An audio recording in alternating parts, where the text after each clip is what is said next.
Hi dears, good morning. എല്ലാവർക്കും സുഖമാണെന്ന് വിശ്വസിക്കുന്നു. എല്ലാവരും സന്തോഷത്തിലും സമാധാനത്തിലും സുഖമായിട്ടിരിക്കാനായിട്ട് ആശംസിക്കുന്നു. വെറുതെ ടെൻഷൻസൊക്കെ എടുത്ത് തലയിൽ വെക്കേണ്ട കാര്യമില്ല. എല്ലാ കാര്യങ്ങളും അതാത് ദിവസം അതാതുപോലെ നടക്കും. മാറുന്നതൊന്നു മാത്രം നമ്മുടെ പ്രായം. അതുകൊണ്ടൊക്കെ ടെൻഷൻ കൂടാതെ എല്ലാവരും ഇരിക്കാൻ ശ്രമിക്കുക. അങ്ങനെ നമുക്ക് വിശേഷങ്ങളിലേക്ക് കടന്നാലോ. അതായത് ഈ കൺമണിയും കൃഷിയും കൂടെ നേരെ വരുന്നത് അലികയിലേക്കാണ് കേട്ടോ. രാവിലെ തന്നെ വരികയാണ്. ആ സമയത്ത് കൃഷിനോടായി അവൾ ചോദിക്കുന്നുണ്ട്, അകത്തേക്ക് കയറുന്നില്ലേ എന്ന്. ഇല്ല, ഞാൻ വരുന്നില്ല. കാരണം ഞാൻ എൻ്റെ അച്ഛനൊരു വാക്ക് കൊടുത്തിട്ടുണ്ടായിരുന്നു. എത്രയും വേഗം തന്നെ അച്ഛനാണെങ്കിൽ ഈ അലിക സ്വന്തമാക്കി തിരികെ എഴുതി കൊടുക്കും. അതുമാത്രമല്ല, അച്ഛനെ കൊണ്ട് ആ കസേരയിൽ ഇരിപ്പിക്കുകയും ചെയ്യും. അതുകൊണ്ടൊക്കെ ആ ഒരു ദിവസത്തിനാണ് ഞാൻ കാത്തിരിക്കുന്നത്. അതുവരെ ഞാൻ വരില്ല എന്നൊക്കെ ഇങ്ങനെ പറയുന്നു. പിന്നെ താനാണെങ്കിൽ തിരിച്ച് വീട്ടിലേക്ക് തന്നെ വരണം കേട്ടോ. കൺമണി ചോദിക്കുകയാണ്, എനിക്ക് എൻ്റെ വീട്ടിലേക്ക് പോകണ്ടേ? ആ, തനിക്ക് തൻ്റെ വീട്ടിലേക്ക് തന്നെ വരണം, അതായത് തൻ്റെ കെട്ടിയവൻ്റെ വീട്ടിലേക്ക്.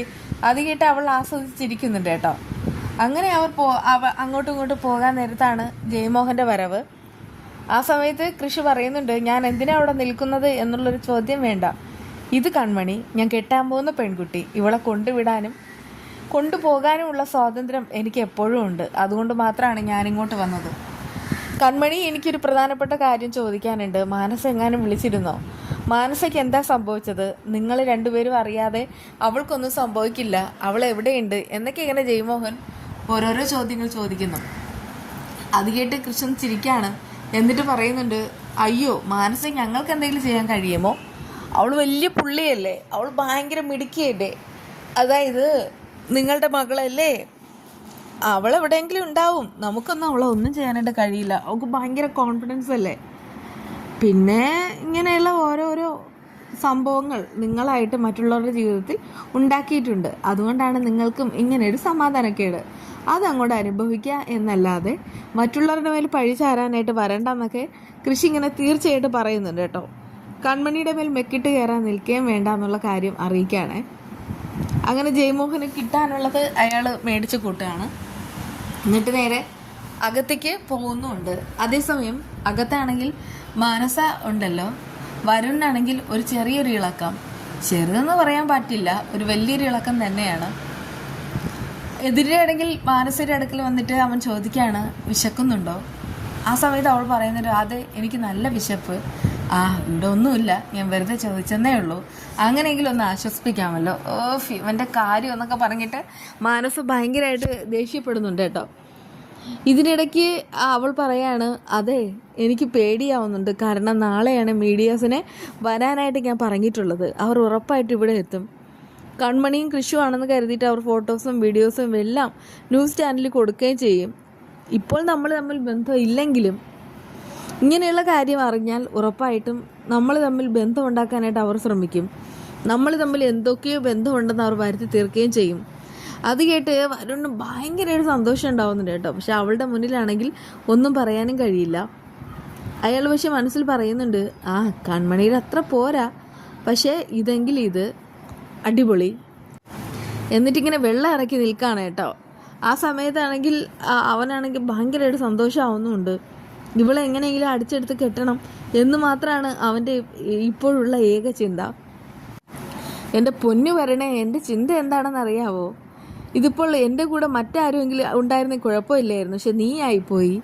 എന്നെയും കൂടെ ചേർത്തിട്ട് ആൾക്കാരൊക്കെ ഓരോന്ന് പറയുമല്ലോ. അത് കേട്ട് വരുൺ പറയുന്നുണ്ട്, ഞാനെന്താ അത്രയ്ക്ക് മോശക്കാരനാണോ? ഞാനെന്താ സുന്ദരനല്ലേ? ആ സമയത്ത് അവൾ പറയാണ്, സുന്ദരനൊക്കെ തന്നെയാണ്, പിന്നെന്താ കുഴപ്പം? എനിക്ക് വലിയ ക്വാളിഫിക്കേഷൻ ഒന്നുമില്ല അല്ലേ? അതാണോ താനീ പറഞ്ഞു വരുന്നത്? അത് കേട്ട് മനസ്സ് പറയുന്നുണ്ടെങ്കിൽ, ഞാൻ അങ്ങനെയൊന്നും ഉദ്ദേശിച്ചതല്ല. പക്ഷെ നാട്ടുകാർ നാളെ ഇനി എന്തൊക്കെയാണോ നടക്കാൻ പോകുന്നതെന്ന് അറിയാൻ പറ്റില്ല. ആ സമയത്ത് വരുൺ തിരിച്ചടിക്കാനായിട്ടോ അവൻ പറയുന്നുണ്ട്, നിന്റെ അടുത്ത് നിൽക്കുന്നതുകൊണ്ടാണ് എനിക്ക് അപമാനം. ഇനിയിപ്പോൾ ഞാനും നീ ഇവിടെയാണെന്നുള്ള കാര്യം മറ്റുള്ളവരറിഞ്ഞാൽ എന്തു സംഭവിക്കും? കാരണം നീയാണ് കൂടെ ഉള്ളതെന്ന് അറിയുന്ന സമയത്ത് വലിയൊരു മാനക്കേട് തന്നെയാണ്. ഇത് കേട്ടിട്ട് അവൾക്കും ദേഷ്യമാവുന്നുണ്ട് കേട്ടോ. അങ്ങനെ അവളാണെങ്കിൽ അവിടെ മൊത്തം ഇട്ടിട്ട് വരുണിനെ ഓടിക്കുകയാണ്. വരുണാണെങ്കിൽ അവിടെ കിടന്ന് ഓടുകയും ചെയ്യുന്നു. ആ സമയത്തൊക്കെ ഒരു പാട്ടാണ് കാണിക്കുന്നത്. അതായത് വരുണിൻ്റെ മനസ്സിൽ പ്രണയം മുഴങ്ങിക്കഴിഞ്ഞു. വരുണിനിപ്പോൾ കൺമണിയോടുള്ളതിനേക്കാൾ കൂടുതൽ അറ്റാച്ച്മെൻറ്റ് മാനസയുടെ ആയതുകൊണ്ട് തന്നെ അവർ തമ്മിൽ നന്നായിട്ട് ലിങ്കാവും. അങ്ങനെ വരുൺ ഒരു പ്രണയപാട്ടൊക്കെ മനസ്സിൽ സങ്കല്പിച്ച് അങ്ങനെ മനസ്സെ ദൂരെ നിന്ന് നോക്കിയിട്ടൊക്കെ ഇരിക്കുകയാണ് കേട്ടോ. ആ സമയത്ത് അവൻ്റെ മനസ്സിൽ ശരിക്കും പ്രണയം തുടങ്ങിക്കഴിഞ്ഞു. അത് ഉറപ്പായിട്ടുള്ള കാര്യമാണ്. വരുണിൻ്റെ അച്ഛനാണെങ്കിൽ ഈ വരുണിൻ്റെ ശിഷ്യന്മാരെ വിളിച്ചിട്ട് അവൻ എവിടെയാണ് തിരക്കുന്നുമുണ്ട്, മുതലാളി എവിടെയാണെന്ന് അറിയില്ല, കബഡി നിരത്തി നോക്കാന്നൊക്കെ പറയുകയാണേ. അത് കേട്ട് അയാൾക്ക് ദേഷ്യമാവാണ്. നിൻ്റെയൊക്കെ ഒരു കബഡി, ഇത് ഞാനൊരു കാര്യം പറയാം, എത്രയും വേഗം തന്നെ അവനിവിടെ വരണം. കാരണം ഒന്നുമില്ലെങ്കിൽ അവൻ്റെ മോനല്ലേ, അവനെ എത്രയും വേഗം തന്നെ കണ്ടുപിടിക്കണം. അവൻ ഇന്ന് വന്നില്ലെങ്കിൽ നിങ്ങൾ രണ്ടുപേരും നാളെ തന്നെ ഇവിടെ നിന്ന് ഇറങ്ങിപ്പോക്കോണം. കാരണം നിന്നെ ഒന്നും തീറ്റിപ്പറ്റാനുള്ള ഒരു ഒറ്റ വകയും ഇപ്പോൾ എൻ്റെ കയ്യിലില്ല, അതുകൊണ്ട് പോയേ പറ്റൂ. അത് കേട്ട് അവന്മാരാണെങ്കിൽ ആകെ തർക്കിച്ച് നിൽക്കുന്നുമുണ്ട്. അതേസമയം കൺമണിയുടെ ഫോണിലേക്ക് കൃഷി വിളിക്കുകയാണ്. എന്നിട്ട് തൻ്റെ പ്ലാനുകൾ മുഴുവനും പറയുന്നു. നാളെ മീഡിയക്കാർ വരും, പിന്നെ നാട്ടുകാർ വരും. ആ സമയത്തൊന്നും നമ്മൾ അങ്ങോട്ട് പോകാനായിട്ട് പാടില്ല. പ്രത്യക്ഷത്തിൽ നമ്മളെ കണ്ടാൽ നമ്മളാണ് ഇതിൻ്റെ പിന്നിലെന്ന് അവർ മനസ്സിലാക്കും. പക്ഷേ നമ്മളല്ല എന്നുള്ള രീതിയിലായിരിക്കും നമ്മൾ കാര്യങ്ങൾ ചെയ്യാനായിട്ട് പോകുന്നത്. നാളെ നോക്കിക്കോ, ആദ്യം കുറേ ജനങ്ങളെ ഇളക്കണം, ജനങ്ങൾ വരും. അത് കഴിഞ്ഞിട്ട് മീഡിയ, പിന്നീടായിരിക്കും പോലീസ് വന്നിട്ട് അവരെ അറസ്റ്റ് ചെയ്യണം. കൺമണി പറയുന്നുണ്ട് അത്രയൊക്കെ ആവശ്യമുണ്ടോയെന്ന്. പിന്നെ അല്ലാതെ അന്ന് നമ്മളെ ആ പോലീസ് സ്റ്റേഷനിൽ പിടിച്ചിരുത്തി ആ ഒരു ദിവസം എനിക്ക് മറക്കാനായിട്ട് കഴിയില്ല. എനിക്ക് പ്രതികാരം വീട്ടിയാൽ മതിയാവൂ. അത് കേട്ട് കൺമണി പറയുന്നുണ്ട്, എന്താ സാർ ഇത്, ഇത്രയൊക്കെ വേണം കൺമണി, നമ്മളെ എന്ന് അവരാണെങ്കിൽ പോലീസ് സ്റ്റേഷനിൽ ഇട്ടിരുന്നു. ആ ഒരു ദിവസമൊക്കെ എൻ്റെ മനസ്സിലൂടെ ഓടിയെത്തുകയാണ്, അതിനുള്ള പ്രതികാരം തന്നെയാണ്. കൺമണി പറയുന്നുണ്ട്, ഈ പ്രതികാരം എന്നൊക്കെ പറയുമ്പോൾ സാറിന് വല്ലാത്തൊരു ആവേശമാണ്. പക്ഷേ പ്രതികാരം ചെയ്തിട്ട് ജയിലിൽ പോയി കിടന്നാലേ അവസാനം സാഗർ സാറിന് കൊടുത്ത വാക്ക് അത് പാലിക്കാൻ പറ്റില്ല. എനിക്കറിയാം കൺമണി, അതുകൊണ്ട് ഞാൻ ഒതുങ്ങിയൊക്കെ കഴിയുന്നതെന്നൊക്കെ പറയുന്നുണ്ട് കേട്ടോ. അങ്ങനെ പിറ്റേന്ന് രാവിലെയാണ്. ആ സമയത്ത് വരുൺ ജനലിലൂടെ പുറത്തേക്ക് നോക്കുന്നു. പുറത്ത് നിൽക്കുന്ന ആൾക്കാരെ കണ്ട് കണ്ണ് മഞ്ഞളിച്ച് നേരെ മാനസയുടെ അടുക്കൽ വന്നിട്ട് ആരൊക്കെ എത്തിയിട്ടുണ്ടെന്ന് പറയാണ്. മാനസ പറയുന്നുണ്ട്, സത്യം പറഞ്ഞാൽ ആ മീഡിയക്കാർക്ക് എന്നെ നേരെ അറിയില്ല, അതുകൊണ്ട് തന്നെ അവർ മിക്കവാറും കാര്യങ്ങൾ വളച്ചൊടിക്കാൻ ഇടയുണ്ട്. ഇനി എങ്ങനെ രക്ഷപ്പെടും എന്നൊക്കെ ആലോചിച്ച് അവർ നിൽക്കുന്നുമുണ്ട്. എന്തായാലും ബാക്കി വിശേഷമായി കാണാം കേട്ടോ. പിന്നെ മാങ്ങ അച്ചാർ വയ്ക്കാൻ എല്ലാവർക്കും അറിയാമായിരിക്കും. ഞാൻ വെക്കുന്നത് ഇങ്ങനെയാണ്. അതായത് മാങ്ങ നന്നായിട്ട് ചെറുതായിട്ട് കുനുകുനാ അരിയുക എന്ന് പറയുന്നത് ഇട്ടിട്ടില്ലേ, അങ്ങനെ അരിയുക. അതിനുശേഷം കുറച്ച് ഉപ്പ് ചേർക്കുക. ഉപ്പ് ചേർത്തിട്ട് നന്നായിട്ട് ഇളക്കുക കേട്ടോ.